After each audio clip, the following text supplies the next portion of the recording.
വിശുദ്ധ മത്തായി എഴുതിയ സുവിശേഷം 7-ാം അധ്യായം. അന്യരെ വിധിക്കരുത്, വിധിക്കപ്പെടാതിരിക്കാൻ നിങ്ങളും വിധിക്കരുത്. നിങ്ങൾ വിധിക്കുന്ന വിധിയാൽ തന്നെ നിങ്ങളും വിധിക്കപ്പെടും. നിങ്ങൾ അളക്കുന്ന അളവുകൊണ്ട് തന്നെ നിങ്ങൾക്കും അളന്നു കിട്ടും. നീ സഹോദരൻ്റെ കണ്ണിലെ കരട് കാണുകയും നിന്റെ കണ്ണിലെ തടിക്കഷ്ണം ശ്രദ്ധിക്കാതിരിക്കുകയും ചെയ്യുന്നതെന്തുകൊണ്ട്?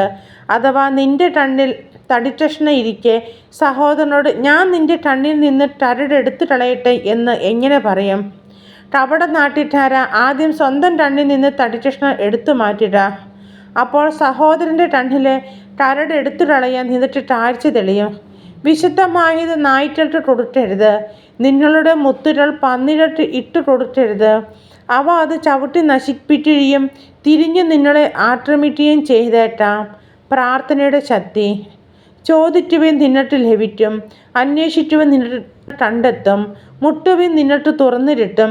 ചോദിക്കുന്ന ഏവനും ലഭിക്കുന്നു, അന്വേഷിക്കുന്നവൻ കണ്ടെത്തുന്നു, മുട്ടുന്നവന് തുറന്നു കിട്ടുകയും ചെയ്യുന്നു. മകൻ അപ്പം ചോദിച്ചാൽ കല്ല് കൊടുക്കുന്ന ആരെങ്കിലും നിങ്ങളിലുണ്ടോ? അഥവാ മീൻ ചോദിച്ചാൽ പാമ്പിനെ കൊടുക്കുമോ?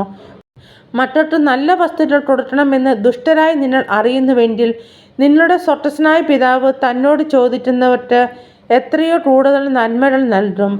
മറ്റുള്ളവർ നിങ്ങൾക്ക് ചെയ്തു തരണമെന്ന് നിങ്ങൾ ആഗ്രഹിക്കുന്നതെല്ലാം നിങ്ങൾ അവർക്ക് ചെയ്യുവിൻ. ഇതാണ് നിയമവും പ്രവാചകന്മാരും.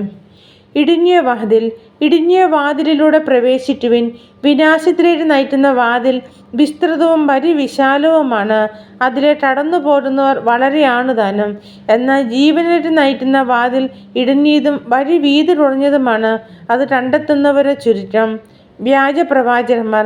ആടുകളുടെ വേഷത്തിൽ വരുന്ന വ്യാജപ്രവാചകന്മാരെ സൂക്ഷിച്ചിട്ടുള്ളവൻ, ഉള്ളിൽ അവർ കടിച്ചു ചീന്തുന്ന ചെന്നായ്ക്കളാണ്. ഫലങ്ങളിൽ നിന്ന് അവരെ മനസ്സിലാക്കാം. മുൾച്ചെടിയിൽ നിന്ന് മുന്തിരിപ്പഴമോ ഞെരിഞ്ഞിലിൽ നിന്ന് അത്തിപ്പഴമോ പറിക്കാറുണ്ടോ? നല്ല വൃക്ഷം നല്ല ഫലവും ചീത്ത വൃക്ഷം ചീത്ത ഫലവും നൽകുന്നു. നല്ല വൃക്ഷത്തിന് ചീത്ത ഫലങ്ങളോ ചീത്ത വൃക്ഷത്തിന് നല്ല ഫലങ്ങളോ പുറപ്പെടുവിക്കാൻ സാധിക്കുകയില്ല. നല്ല ഫലം കായ്ക്കാത്ത വൃക്ഷമെല്ലാം വെട്ടി തീയിലെറിയപ്പെടും. അവരുടെ ഫലങ്ങളിൽ നിന്ന് നിങ്ങൾ അവരെ തിരിച്ചറിയും. നിങ്ങൾ അവരെ അറിയും. യഥാർത്ഥ ശിഷ്യൻ. കർത്താവേ കർത്താവേ എന്ന് എന്നോട് വിളിച്ചപേക്ഷിക്കുന്നവനല്ല, എൻ്റെ സ്വർഗ്ഗസ്ഥനായ പിതാവിൻ്റെ ഇഷ്ടം നിറവേറ്റുന്നവനാണ് സ്വർഗ്ഗരാജ്യത്തിൽ പ്രവേശിക്കുക. അന്ന് പലരും എന്നോട് ചോദിക്കും, കർത്താവേ കർത്താവേ, ഞങ്ങൾ നിൻ്റെ നാമത്തിൽ പ്രവേശിക്കുകയും നിൻ്റെ നാമത്തിൽ പിശാചുകളെ പുറത്താക്കുകയും നിൻ്റെ നാമത്തിൽ നിരവധി അത്ഭുതങ്ങൾ പ്രവർത്തിക്കുകയും ചെയ്തില്ലേ?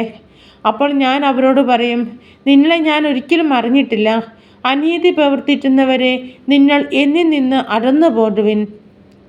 എൻ്റെ ഈ വചനങ്ങൾ ശ്രവിക്കുകയും അവ അനുസരിക്കുകയും ചെയ്യുന്നവൻ പാറമേൽ ഭവനം പണിത വിവേകമതിയായ മനുഷ്യന് തുല്യനായിരിക്കും. മഴ പെയ്തു, വെള്ളപ്പൊക്കമുണ്ടായി, കാറ്റൂതി, അത് ഭവനത്തിന്മേൽ ആഞ്ഞടിച്ചു. എങ്കിലും അത് വീണില്ല. എന്തുകൊണ്ടെന്നാൽ അത് പാറമേൽ സ്ഥാപിതമായിരുന്നു.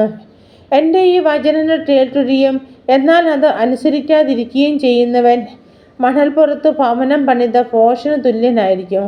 മഴ പെയ്തു, വെള്ളപ്പൊക്കമുണ്ടായി, കാറ്റൂതി, അത് ഭവനത്തിന്മേൽ ആഞ്ഞടിച്ചു, അത് വീണുപോയി. അതിൻ്റെ വീഴ്ച വലുതായിരുന്നു. യേശു ഈ വചനങ്ങൾ അവസാനിപ്പിച്ചപ്പോൾ ജനാവലി അവൻ്റെ പ്രബോധനത്തെപ്പറ്റി വിസ്മയിച്ചു. അവരുടെ നിയമജ്ഞരെ പോലെയല്ല, അധികാരമുള്ളവനെ പോലെയാണ് അവൻ പഠിപ്പിച്ചത്.